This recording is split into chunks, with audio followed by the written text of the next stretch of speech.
Mary Bedinger Mitchell writes, September 1862 was in the skies of the almanac, but August still reigned in ours. It was hot and dusty.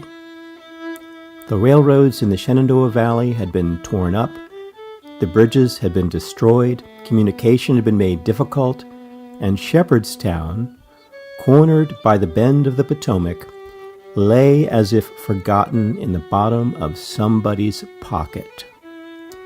We were without news or knowledge, except when some chance traveler would repeat the last wild and uncertain rumor that he had heard. We'd passed an exciting summer. Winchester had changed hands more than once. We had been in the Confederacy and out of it again, and now we're waiting, in an exasperating state of ignorance and suspense, for the next move in the great game. It was a saying with us that Shepherdstown was just 9 miles from everywhere.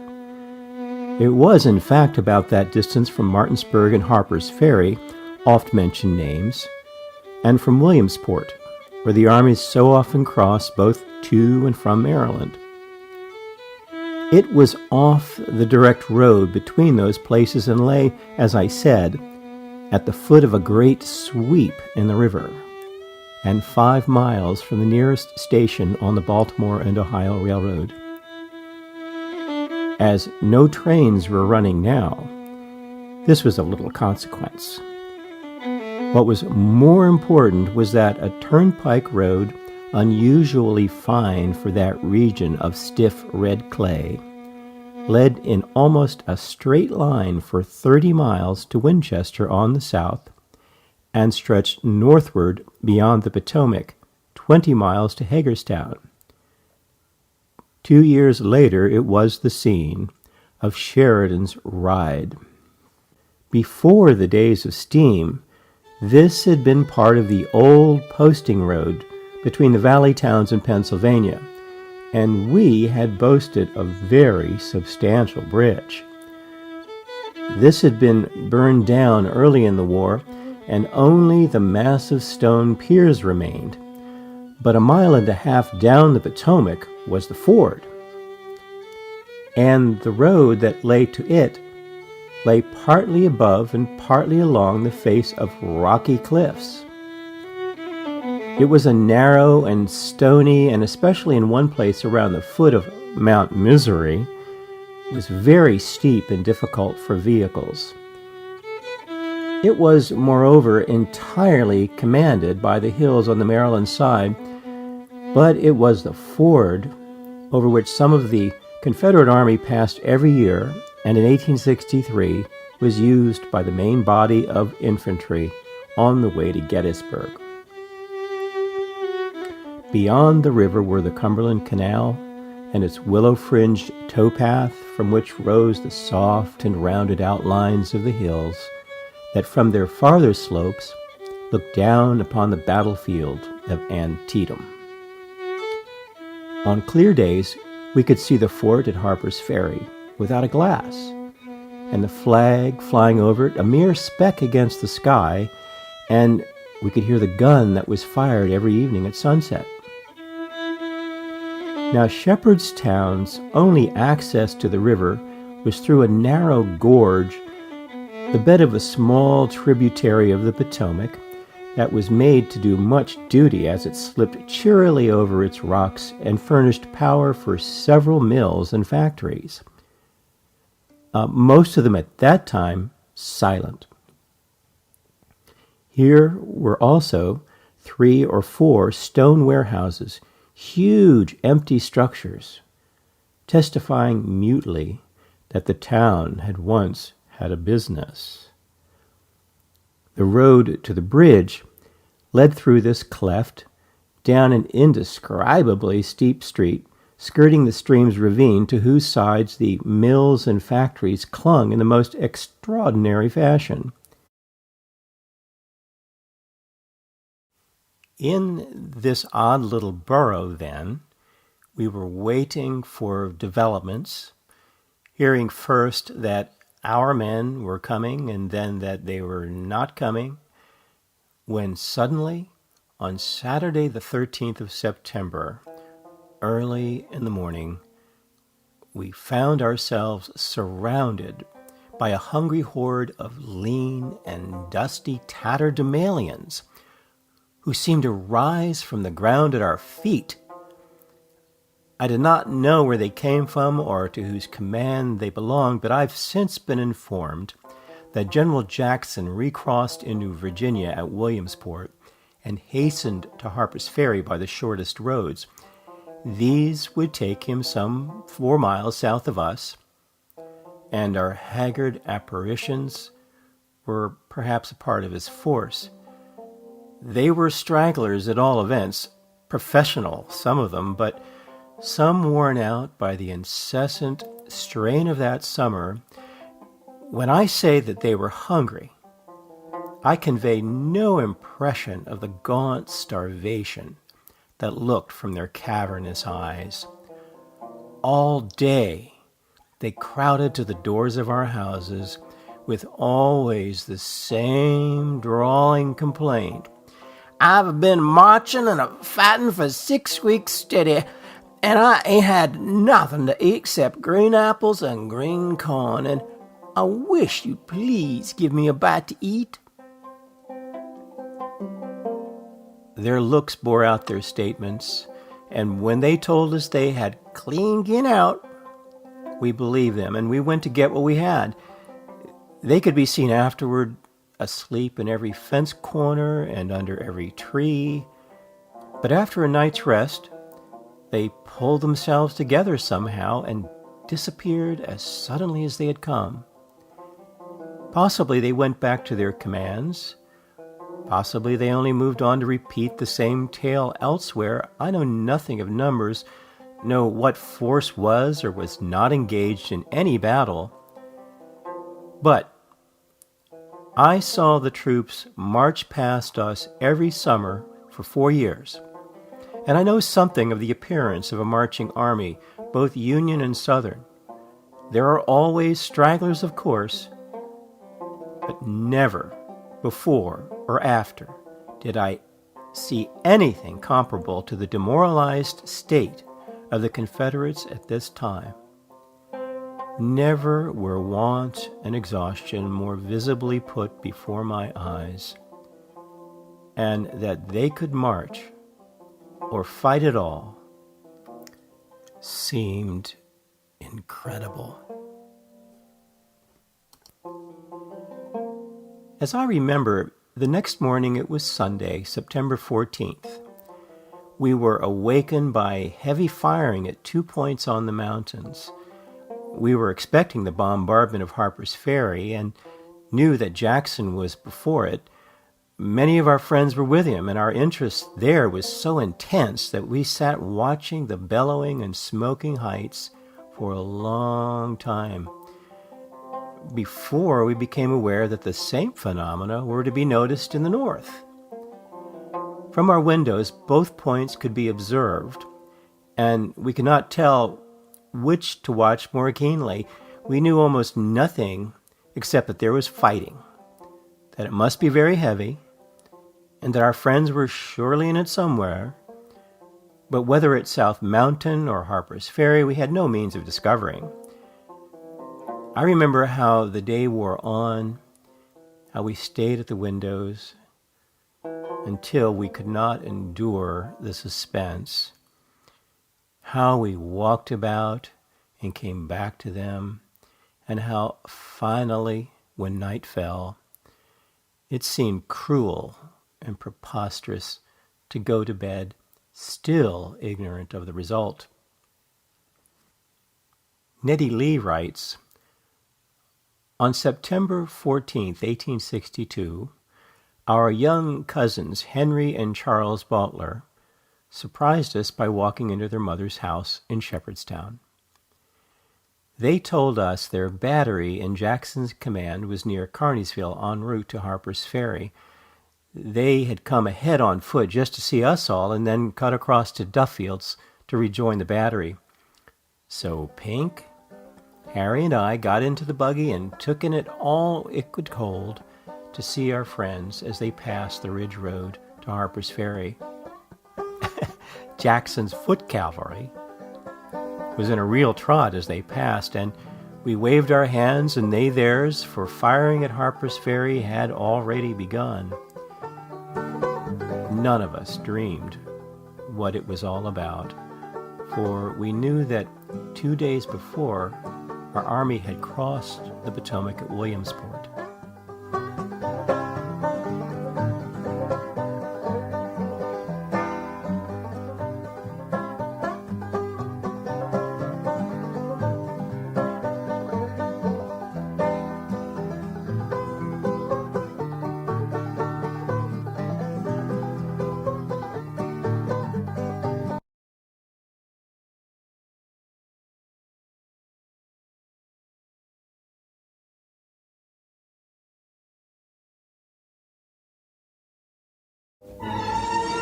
Our cook rushed into the house. She had seen wagons coming up the hill full of wounded men, and measuring to her shoulder on her outstretched arm, she said the blood was running out of them that deep. This horrible picture sent us flying to town. We found the foremost wagons of what seemed an endless line, discharging their piteous burdens. Men ran for keys and opened the shops long empty. Other people got brooms and stirred up the dust of ages. Then swarms of children began to appear with bundles of hay and straw, taken from anybody's stable. We worked right on the street and sidewalk to comfort the men as hospitals were created. Our women set bravely to work and washed away the blood, or staunched it as well as they could, where the jolting of the long, rough ride had disarranged the hasty binding done upon the battlefield. But what did they know of wounds beyond a cut finger or a boil? One girl who had been working very hard helping men on the sidewalk moved with the wounded into the closed, hot room of a home, telling me that the sights and smells so overcame her that she could only stagger to the staircase where she hung, half-conscious, over the banister, saying to herself, "Oh, I hope if I faint, someone will kick me into a corner and let me lie there." Homes began filling up with wounded, as did the Christ Reformed Church, the United Methodist Church, the Presbyterian Church, and St. Peter's Lutheran Church, where the wounded bled and died in the wooden pews. Dr. Quigley's home soon had 34 wounded, and his children Julia, John, and Mary Josephine helped. Country neighbors came pouring in to help. Farmers' wives had been thoughtful enough to bring supplies of linen and some bread and fruit. Our wants became better known, but when all was done, it was not enough.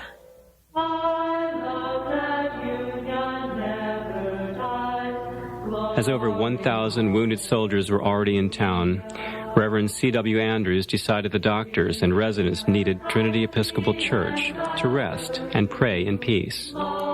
Soon, the church was the only building in town left without wounded. Yellow makeshift flags denoting a hospital flew from housetops everywhere. The water from the reliable Grant's pump on German Street began to look muddy as men all day long crowded around it, thirsting, nearly faint with exhaustion. Elijah Rickard, the locksmith who made the lock that locked the pump, watched with concern. The number of wounded would triple within 30 hours.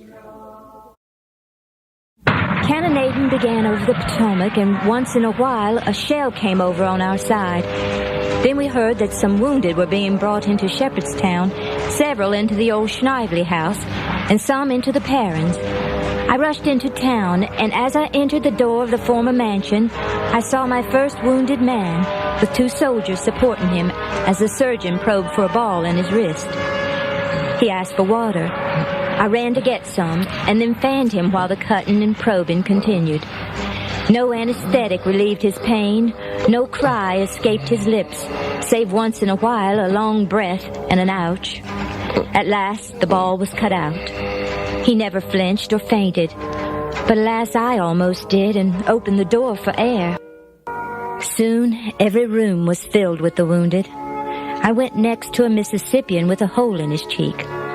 A ball had passed through and loosened all his beautiful white teeth, touching the palate. He told me that with his fingers he had straightened his teeth and hoped they would grow tight. He spoke with difficulty. I took a wet cloth and tied it under his chin to support it. He had large, bright black eyes and brown whiskers. He seemed wonderfully hopeful. Nettie Lee continues. As he was expecting the surgeon, and it was time for me to go home to my dinner, I left promising to bring him some nice ripe grapes, which it was hoped he could swallow. After asking my name, he put his hand in his pocket and, pulling out a lovely little gold face watch, said to me, "Miss Lee, will you be kind enough to take my watch home and keep it for me? I hope I will be able to move on and not fall into the hands of the enemy or become unconscious. This watch is an heirloom and I value it. It's not safe with me here now." She writes, "I took the watch home with me to Bedford, but after consultation, it was agreed that I had better take it back to him, as no one could tell at what moment he might be removed farther south into the Confederate lines. I returned with a basket of grapes and sat beside him. I squeezed grapes into his open mouth as long as he wanted them. He said they were the only things he could swallow without pain. And I made him take the watch.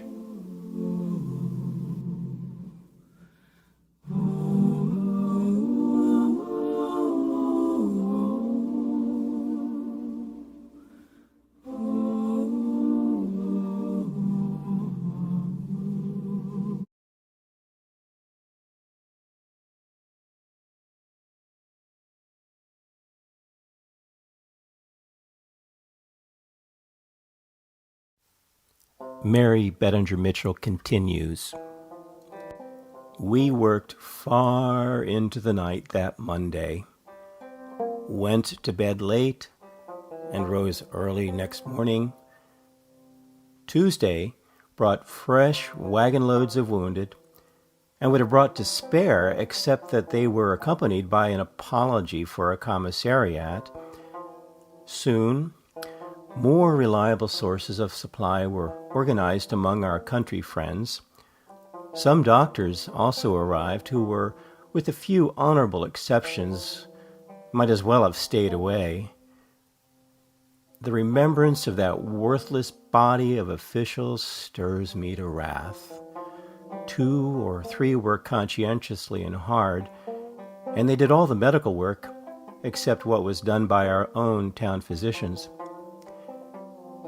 In strong contrast was the conduct of the common men detailed as nurses. They were as gentle as they knew how to be, and very obliging and untiring. Of course they were uncouth and often rough, but with the wounded dying about us every day, and with the necessity that we were under for the first few days of removing those who died at once, that others not quite yet dead might take their places, There was no time to be fastidious. It required all our efforts to be simply decent, and sometimes failed in that.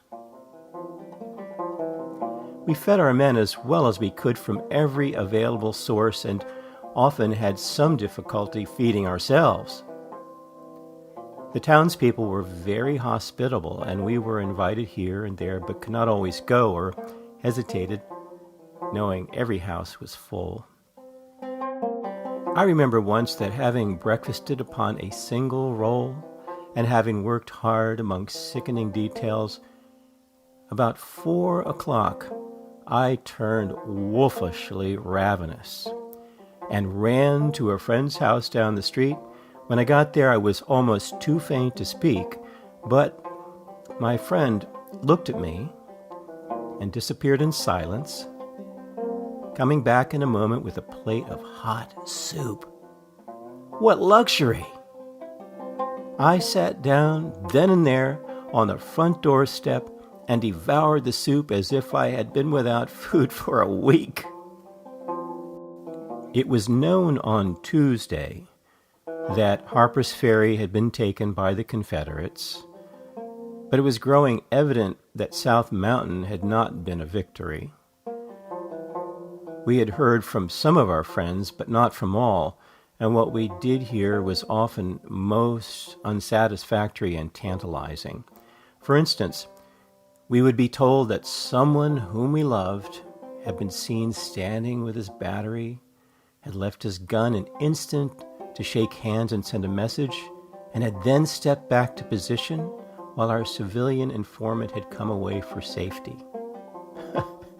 And the smoke of conflict had hidden battery from all view.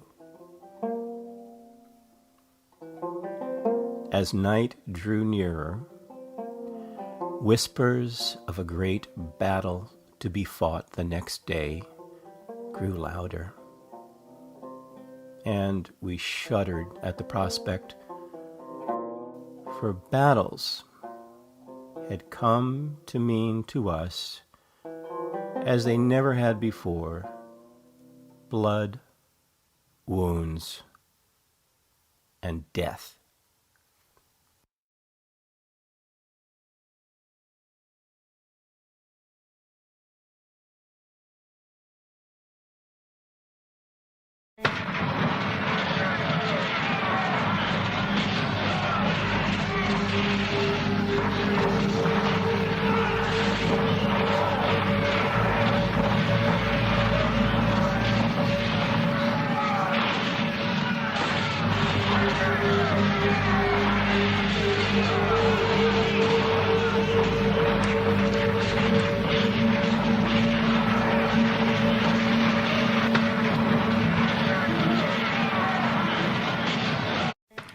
Mary Bettinger Mitchell continues. On the 17th of September, cloudy skies looked down upon the two armies facing each other on the fields of Maryland.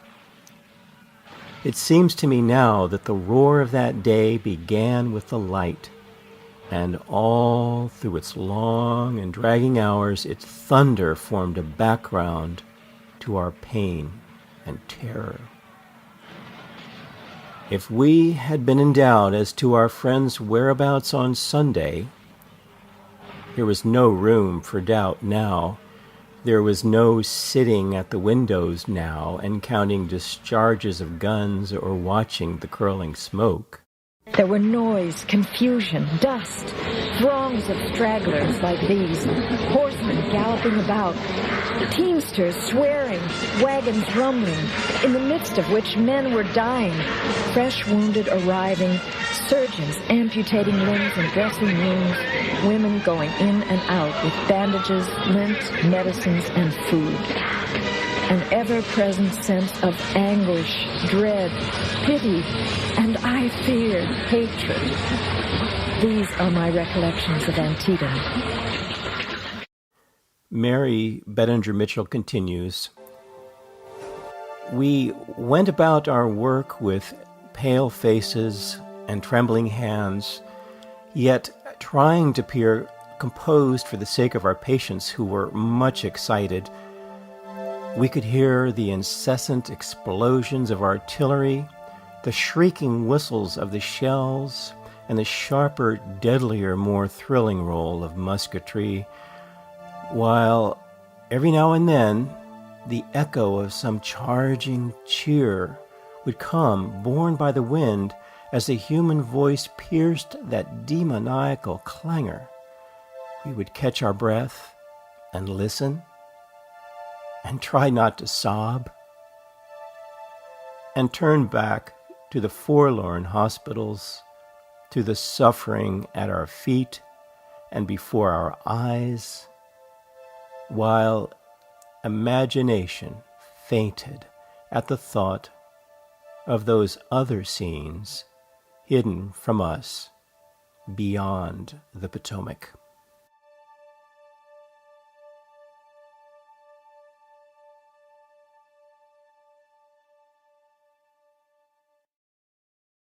As the sun began to set, the chaos of moans and efforts to care for the suffering continued.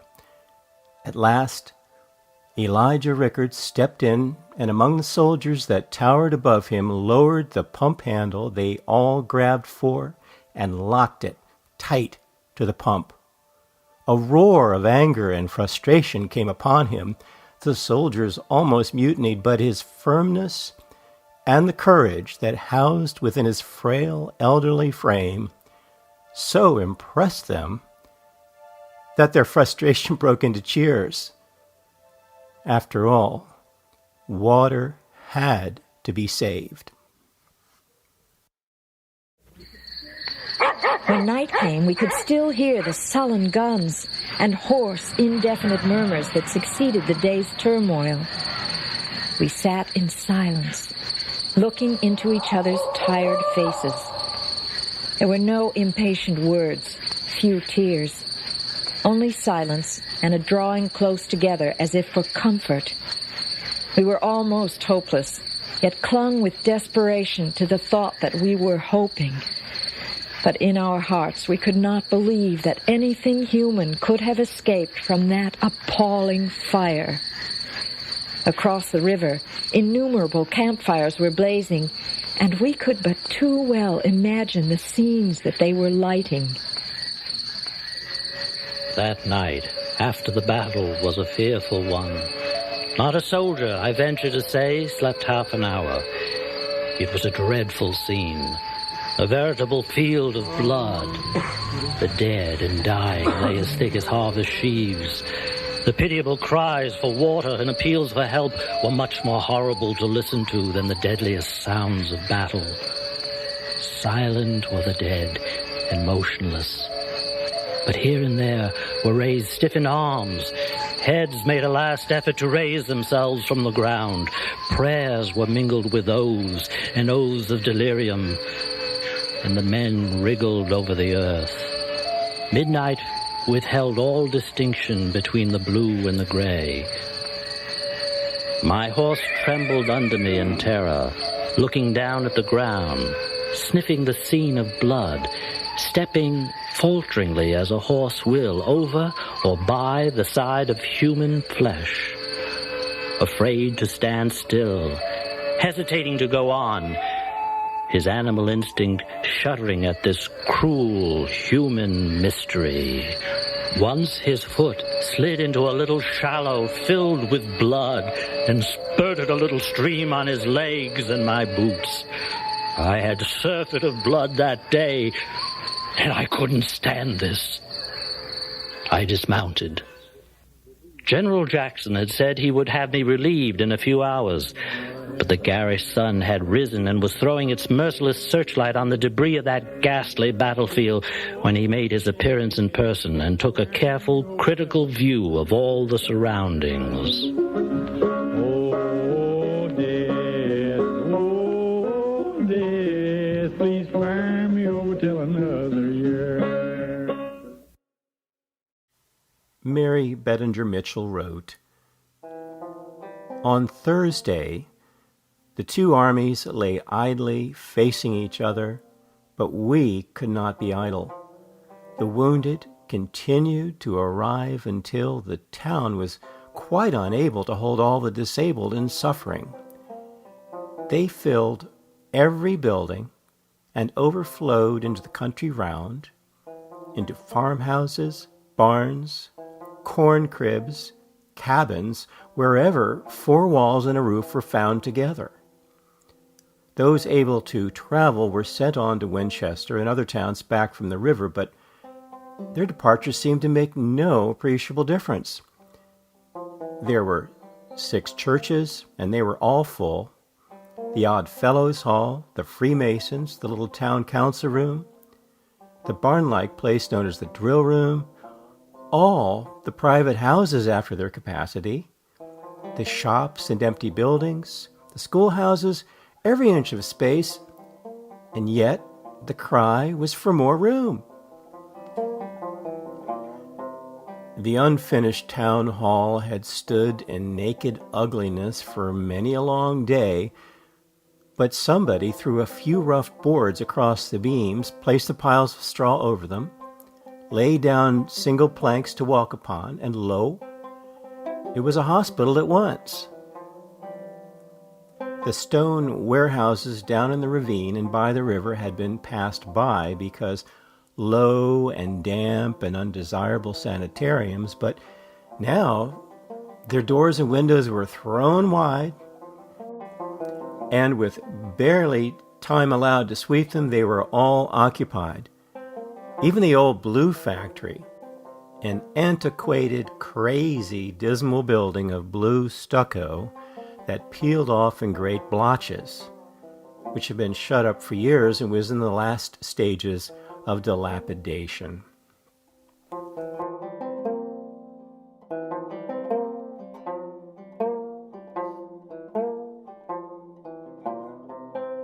The surgeon at the hospital at Hoffman's wagon maker's shop cut off legs and arms regardless of the feelings of the unfortunate soldiers who came under his care.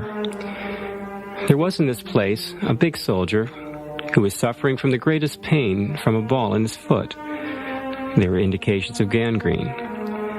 Dr. Blank, as he was called, examined the foot brusquely and told the man that the foot would have to come off. "No, it won't," said the soldier. "Then you'll die," said the surgeon. "All right," was the soldier's reply. The surgeon swore at the man and turned away and continued to dress the wounds of others. A woman who had heard the conversation brought another surgeon from Mulder's Hall. The second doctor examined the soldier's foot, and presently, with quick pressure of his strong, skillful fingers, he squeezed the wound, and out popped the bullet. One, who had no thought of leaving her post, desired to send her sister, a mere child, out of harm's way. She therefore told her to go to their home about half a mile distant and ask their mother for some yellow cloth that was in the house, thinking, of course, that the mother would never permit the girl to come back into the town. But she miscalculated. The child accepted the commission as a sacred trust, forced her way out over the crowded road where the danger was more real than in the town itself, reached home and made her request. The house had its own flag flying, for it was directly in range and full of wounded. Perhaps for this reason, the mother was less anxious to keep her daughter with her. Perhaps in the hurry and excitement, she allowed herself to be persuaded that it was really necessary to get that strip of yellow flannel into Shepherdstown as soon as possible. At all events, she made no difficulty, but with streaming tears kissed the girl and saw her set out to go alone half a mile through a panic-stricken rabble, under the fire of a battery, and into a town whose escape from conflagration was at best not assured. To come out had been comparatively easy, for she was going with the stream. the return was a different matter. The turbulent tide now had to be stemmed. Yet she managed to work her way along, now in the road, now in the field, slipping between the wagon wheels, and once at least crawling under a stretcher. No one had noticed her coming out. She was but one of the crowd, but now most were too busy with their own safety to pay much heed to anything else. Still, as her face seemed alone set toward the town, she attracted some attention. One or two spoke to her. Now it was, "Look-a here, little gal. Don't you know you're a-going the wrong way?" One man looked at the yellow thing she'd slung across her shoulder, and he said with an approving nod, "That's right. That's right. Save the wounded if you can." And she meant to do it. And finally reached her sister, breathless but triumphant, with as proud a sense of duty done as if her futile errand had been the deliverance of a city.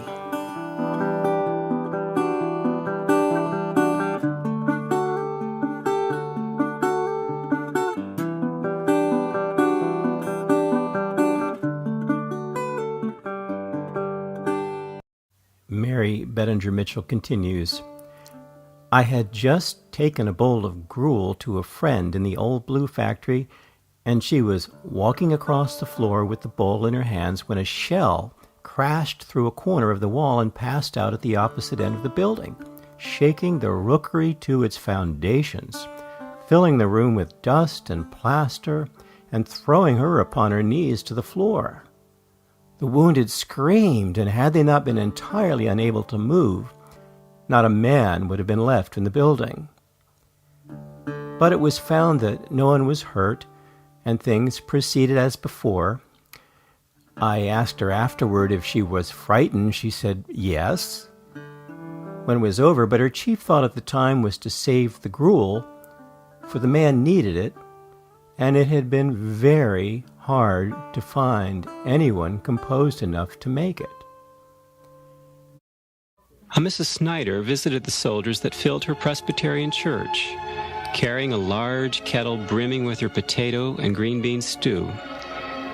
It didn't take long to feed the hungry and empty the kettle when she felt a tug at her skirt.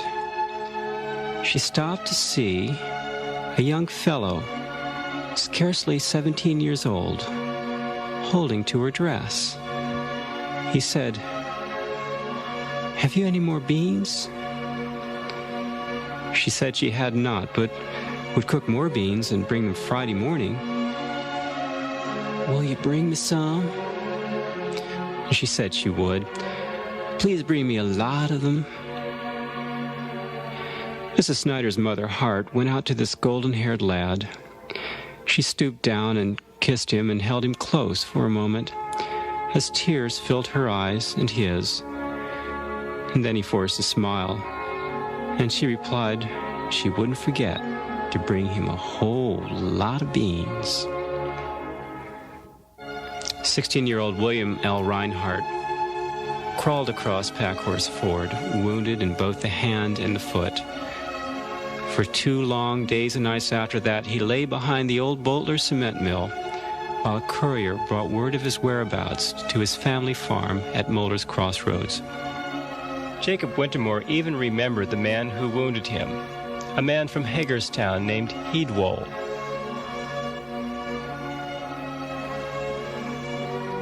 I found the house, Father's office, and every vacant space full of soldiers. General Lawton had been badly wounded, and with his doctor and orderlies had Brother Edwin's room in the eastern wing. In the next room was young Tom Barlow with a broken leg, and his brother Jack to nurse him. Jack came with tears in his eyes and asked us to care for them. They were from Williamsburg, Virginia. My uncle, Colonel Richard Henry Lee, though not wounded, was induced by Father to stay with us. Then General Robert E. Lee's son, Rooney, had his horse fall on his leg and sprain it badly. He was in the little room next to General Lawton and remained a day or two.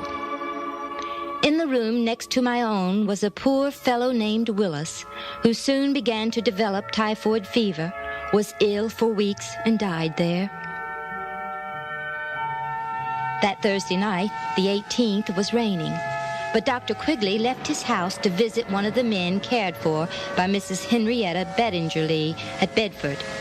He was one of 16 wounded soldiers there. In my father's office in the yard, a soldier sat propped in an armchair, holding his arm which rested on his knee. There was a puddle of blood between his feet.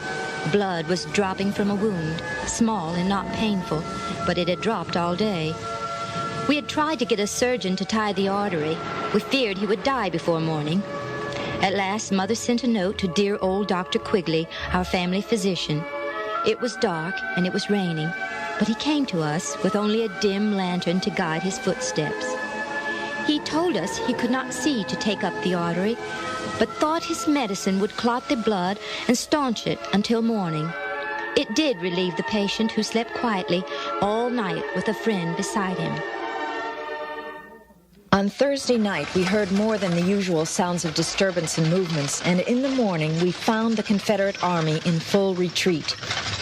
General Lee crossed the Potomac under the cover of darkness, and when the day broke, the greater part of his force had gone into Kearneysville and Leetown. General McClellan began to shell the retreating army from Douglas's Hill. Ah me, those maimed and bleeding fugitives. When firing commenced, the hospitals began to empty. All who were able to put one foot after another, or could bribe or beg comrades to carry them, left in haste. In vain we implored them to stay.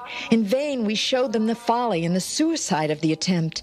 In vain we cajoled, threatened, ridiculed, pointed out that we were remaining and that there was less danger here than on the road. The cannon were bellowing on Douglas's Hill, the shells whistling and shrieking, the air full of shouts and cries. We had to scream to make ourselves heard.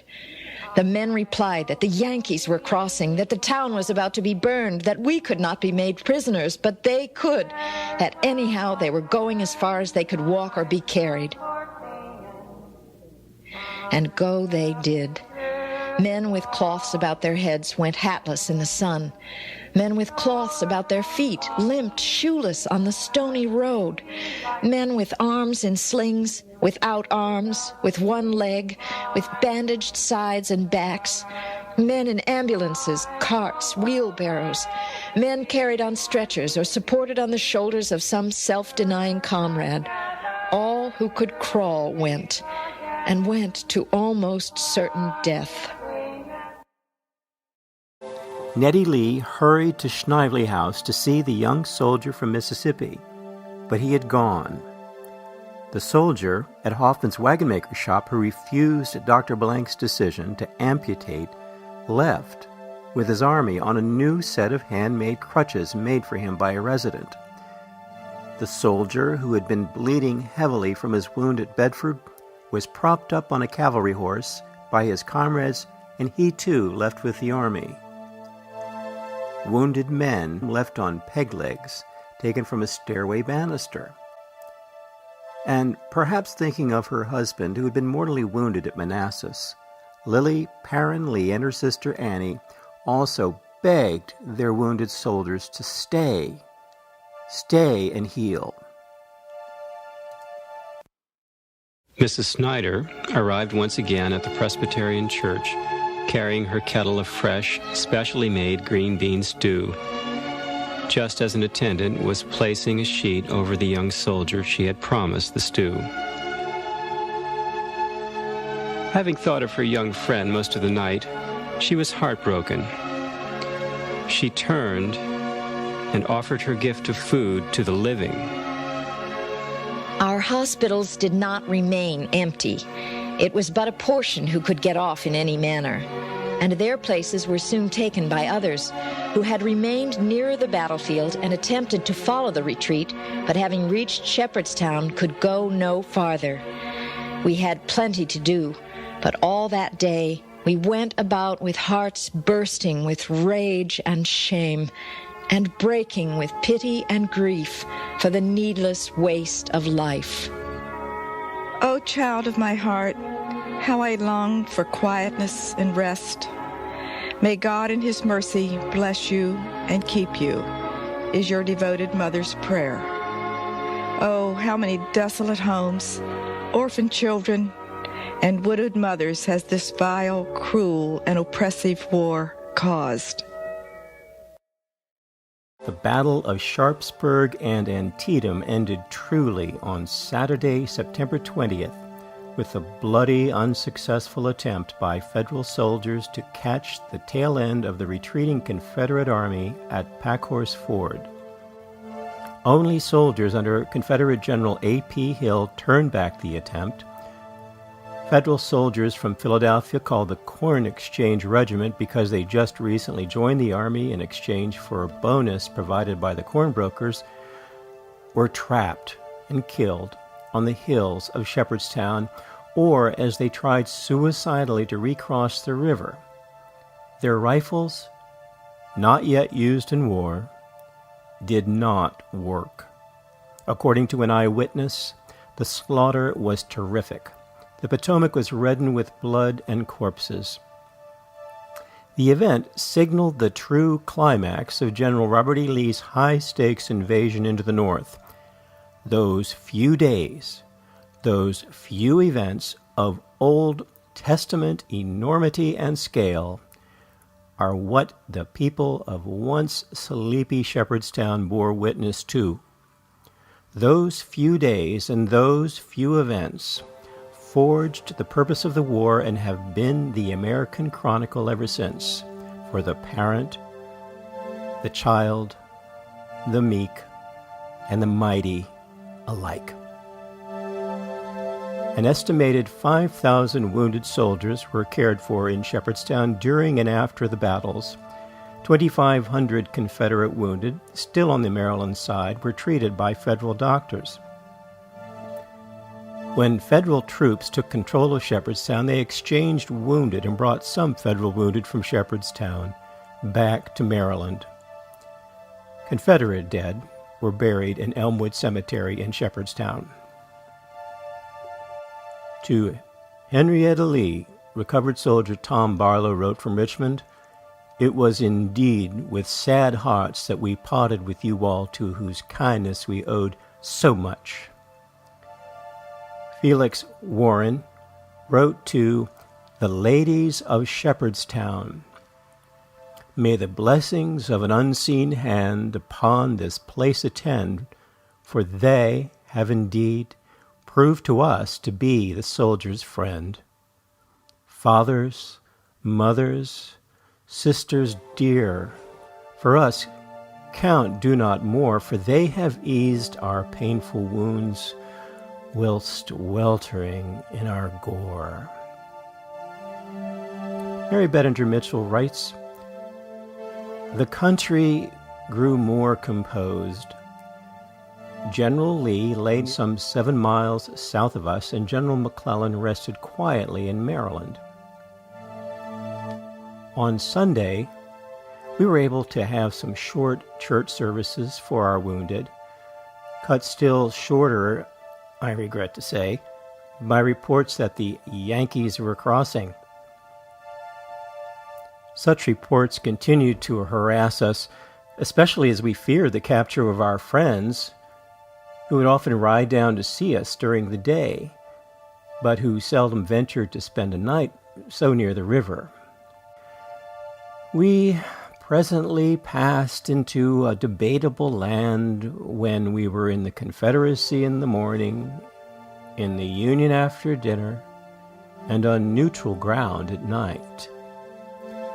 We lived through a disturbed and eventful autumn, subject to continual alarms and excursions, but when this Saturday came to an end, the most trying and tempestuous week of the war for Shepherdstown was over.